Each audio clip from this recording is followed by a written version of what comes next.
আজকে আমি দেখাবো যে আমি কিভাবে রোস্ট রান্না করি আর আমার হাতের এই রোস্ট রান্নাটা অনেক বেশি মজা হয়। তো আসসালামু আলাইকুম, কেমন আছেন সবাই? আশা করি সবাই ভালো আছেন, আমি আলহামদুলিল্লাহ ভালো আছি। তো আজকে আমি রোস্ট রান্না করব আর আমার হাতের রোস্ট রান্নাটা অনেক বেশি মজা হয়, যার কারণে ভাবলাম আপনাদের সবার সাথে রেসিপিটা শেয়ার করি।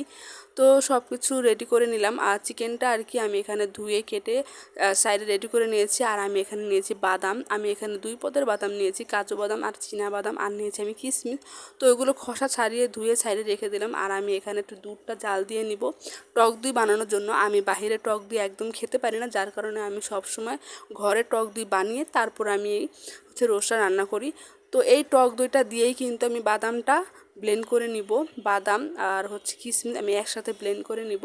আর আমি নিয়েছি কিছু পেঁয়াজ কুচি, ওইটাও আমি এখানে ব্লেন্ড করে নিব। তো দেখেন এখানে বাদামটা আর পেঁয়াজটা আমার কিন্তু ব্লেন্ড করে আমি সব কিছু একদম রেডি করে রেখেছি। আর আজকে আমি রান্না করব, আজকে কিন্তু গ্যাস একেবারেই কমে গিয়েছে। তো গ্যাস এমনিতেই সবসময় থাকে না, বাট আজকে একেবারেই কমে গিয়েছে।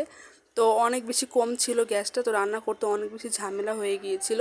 তো আমি এখানে চুলাতে প্যানটা বসিয়ে দিলাম। আর আমি এখানে চিকেনগুলো একটু হালকা ভেজে নিব। আমি এখানে লবণ দিয়ে তারপরে চিকেনটা ভালো করে মাখিয়ে নিলাম। মাখানোর পরে চুলাতে আমি প্যানটা বসিয়েছি, ওইখানে আমি একটু তেল দিয়ে দিব। আর আমি চিকেন এই রোস্টটা আর কি আমি একটু তেল কম দিয়ে রান্না করব। আপনারা সবাই জানেন, যারা আমার ভিডিও রেগুলার দেখেন, আমি একটু তেল মশলা কমিয়েই রান্না করে দিন। আমার হাজব্যান্ড অনেক বেশি গ্যাসের প্রবলেম, যার কারণে আমি তেল মশলা একটু কমিয়ে রান্না করি। তো এই আর কি আমি এখানে চিকেনগুলো দিয়ে দিলাম। তো চিকেনগুলো আপনারা দেখেই বুঝতে পারতেছেন এখানে ভালো করে ভাজা হচ্ছে না, আসলে গ্যাসের কারণে। তো আপনারা চেষ্টা করবেন চিকেনটা আরেকটু ভাজার জন্য। তো আমি যতটুকু পেরেছি আমি ভেজেছি। তারপরে চিকেনগুলো ভাজা হয়ে গেলে ওই তেলের মধ্যে আমি আর একটু তেল দিয়ে দিলাম। দেওয়ার পরে আমি এখানে ফার্স্ট টাইম যেই পেঁয়াজটা আমি ব্লেন্ড করে রেখেছিলাম ওইটা আমি এখানে দিয়ে দিব। তো পেঁয়াজে কিন্তু কাঁচাটা স্মেল থাকে, যার কারণে পেঁয়াজটা আগে আমি একটু ভাজা ভাজা করে নেব কাঁচা স্মেলটা চলে যাওয়া পর্যন্ত। তো এই তো পেঁয়াজটা আমি ভালো করে একটু সময় নিয়ে কষিয়ে নেব। তো পেঁয়াজটা কষানো হয়ে গেলে আমি এখানে দিয়ে দেবো আদা রসুন বাটা। আদা রসুন বাটা আর পেঁয়াজ বাটাটা আমি ভালো করে একটু সময় নিয়ে কষিয়ে নিব। তো সব কিছু কষানো হয়ে গেলে আমি এখানে দিয়ে দেবো গোটা মশলাগুলো। এখানে আমি এলাচ, দারচিনি, লবঙ্গ, তেজপাতা দিয়ে আমি ভালো করে আবার একটু কষিয়ে নিব। আর রোস্ট রান্নাটা আর কি মশলাটা, রোস্টের যে মশলাটা ওটা ভালো করে কষালে, যত কষানো হয় ততই কিন্তু এটার মানে স্বাদ দ্বিগুণ হয়ে যায়। তো সব কিছু কষানো হয়ে গেলে আমি কিন্তু এখানে বাদাম যে ব্লেন্ড করে রেখেছিলাম ওইটাও আমি এখানে দিয়ে দিলাম। আর আমি সাইডে দুধ যে জাল দিয়ে রেখেছিলাম ওই দুধটা আমি সব কিছুতে যেমন ওই যে ব্লেন্ডারে আর কি যে ছিল আমার, আমি যে ব্লেন্ড করেছিলাম ওখানে আমি একটু সামান্য দুধ দিয়ে তারপর ওটা আমি ভিতরে যে আরও বাদাম কুচির যে ছিল ব্লেন্ডারে যে ছিল ওইগুলো আমি ভালো করে মুছে তারপর আমি এখানে দিয়ে দিব কষানোর জন্য আর কি। তো দিয়ে আমি এখানে কয়েকটা কাঁচামরিচও দিয়ে দিলাম, দিয়ে ভালো করে আমি এটা একটু কষিয়ে নিব। কষানোর পরে এখানে আমি দিয়ে দিলাম রোস্টের যে মশলাটা, রাঁধুনির মশলাটা আর কি, ওইটা আমি দিয়ে দিব।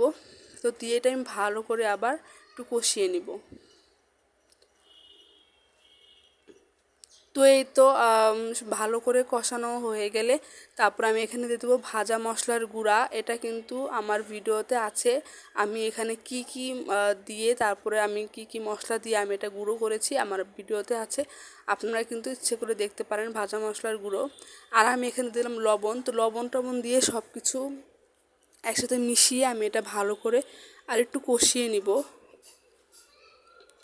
এটা যখন ভালো করে কষানো হয়ে যাবে তখন আমি এর মধ্যে চিকেনগুলো দিয়ে দিব। তো চিকেনগুলো যেহেতু আমার তেমন ভালো করে ভাজা হয়নি, যার কারণে আমি চিকেনটা ভালো করে একটু কষিয়ে নিব। আমি কিন্তু এটা প্রায় 30 থেকে 40 মিনিট পর্যন্ত শুধু কষিয়েছি, মানে চিকেনটা একটু ভাজা কম হয়েছে যার কারণে। আর এমনিতেও আমি চিকেনটা এমনিতেও আমি রোস্টে যে মশলা হয় ওখানে আমি ভালো করে কষিয়ে নিই। আর এখানে কালারের জন্য আমি একটু মরিচের গুঁড়া দিয়ে দিলাম, মরিচের গুঁড়া দিলে রোস্টের কালারটা অনেক সুন্দর হয়। তারপরে দেখেন এখানে চিকেনগুলো আমি ভালো করে কষিয়ে নিব, প্রায় আমি অনেকক্ষণ চিকেনটা কষিয়েছি। এই কষানোর মধ্যেই কিন্তু অনেক মানে ভালো লাগে স্মেলটা। আর এখানে আমি একটু দুধ ছিল, দুধটা দিয়ে আমি আরও ভালো করে একটু কষিয়ে নিব। প্রত্যেকটা চিকেনের গায়ে যেন মশলাগুলো ঢোকে এরকমভাবেই কষাতে হবে। তো চিকেনের কালারটা কিন্তু এখনই অনেক সুন্দর আসতেছে দেখেন। তো এই তো আমি ভালো করে এটা সুন্দর করে কষিয়ে নিচ্ছি।